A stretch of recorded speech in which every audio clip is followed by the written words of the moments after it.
নমস্কার বন্ধুরা, সঙ্গে আমি পাপিয়া।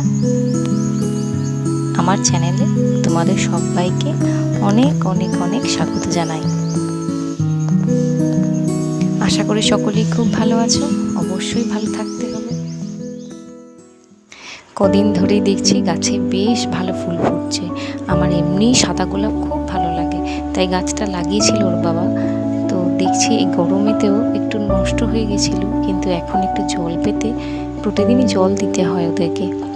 মোটামুটি কথায় আছে বাঙালির 12 মাসে 13 পার্বণ, আর এই 13 পার্বণের একটা পার্বণ তো শুরু হয়েই গেছে, জ্যৈষ্ঠ মাস। জ্যৈষ্ঠ মাসে জয় মঙ্গলবার। আমাদের বাঙালিদের সবাই কিন্তু কম বেশি এই মঙ্গলবারের ব্রত করেই থাকে। আর আজকে আমি এই ব্রত পালন করবার জন্য যাচ্ছি আমার শ্বশুর বাড়ি। চলো সবাইকে তোমাদের দেখাবো। গরমের রোদ মাথায় নিয়ে বেরিয়ে পড়লাম রাস্তায়। ইনি হচ্ছেন আমার বাড়ির অর্থাৎ আমার শ্বশুর বাড়ির কুলদেবতা রাধা বল্লভজিউ। প্রতিদিন এখানে অন্নের ভোগ হয়, নিত্য পুজো হয়, সকাল বিকেল পুজো হয়। সকালবেলায় অন্নের ভোগ হয় এবং বিকেলবেলাতে সন্ধে আরতি প্রতিদিন নিয়মমাফিক হয় এবং প্রতিদিন প্রায় কীর্তন এখানে কিন্তু হয়েই থাকে। জয় মঙ্গলবার, জ্যৈষ্ঠ মাসে জয় মঙ্গলবার, তো সেই উপলক্ষে আমি আজকে শ্বশুরবাড়ি এসেছি এবং এখানেতে আমার নিত্য পুজো হয় আমার শ্বশুরবাড়িতে আর কি। জীবনমূর্তি দেখতেই পাচ্ছ তোমরা, আমরা বললো এখানে প্রত্যেক দিন অন্নের ভোগ হয়। আর মঙ্গলচণ্ডীর যে পুজোটা সেটা হয় কালীঘরেতে। তো কালীঘরে আমি পুজো করে চলে এসেছি অলরেডি। তো এখানে পুজো করাটা বাকি ছিল রাধাবল্লভ মন্দিরে। চলো তোমাদের ঘুরে দেখিয়ে দিই রাধাবল্লভ মন্দিরটা কীরকম।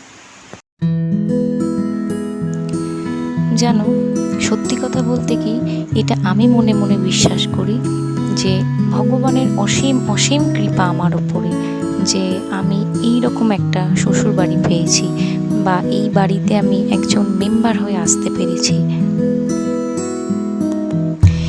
বিয়ের পরে পরে আমার শ্বশুরবাড়ির যারা বয়োজ্যেষ্ঠ রয়েছেন, যারা গুরুজন রয়েছেন, তাদের কাছে শুনতাম যে এই রাধা বল্লভ ঠাকুর নাকি কথা বলেন। তো তখন অতটা বিশ্বাস করতাম না, অল্প বয়স সবে বিয়ে হয়েছে, ঠাকুর কি আবার পাথরের মধ্যে কথা বলতে পারে? কিন্তু যত সময় গড়িয়েছে না, সংসারে যত জড়িয়ে পড়েছি, প্রত্যেকটা মুহূর্তে কিন্তু রাধা বল্লভের উপস্থিতি বুঝতে পেরেছি। সত্যি এই রাধা বল্লভ কিন্তু কথা বলে।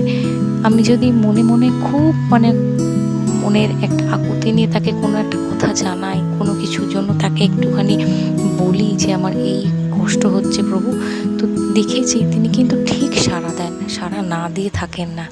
আমি নিজে এটা বিশ্বাস করি এবং অনুভবও করেছি। বাড়িতে আসার একটা বিশাল পুরনো, অনেক পুরনো একটা ইতিহাস আছে। কোনো একদিন সময় করে অবশ্যই তোমাদেরকে জানাবো।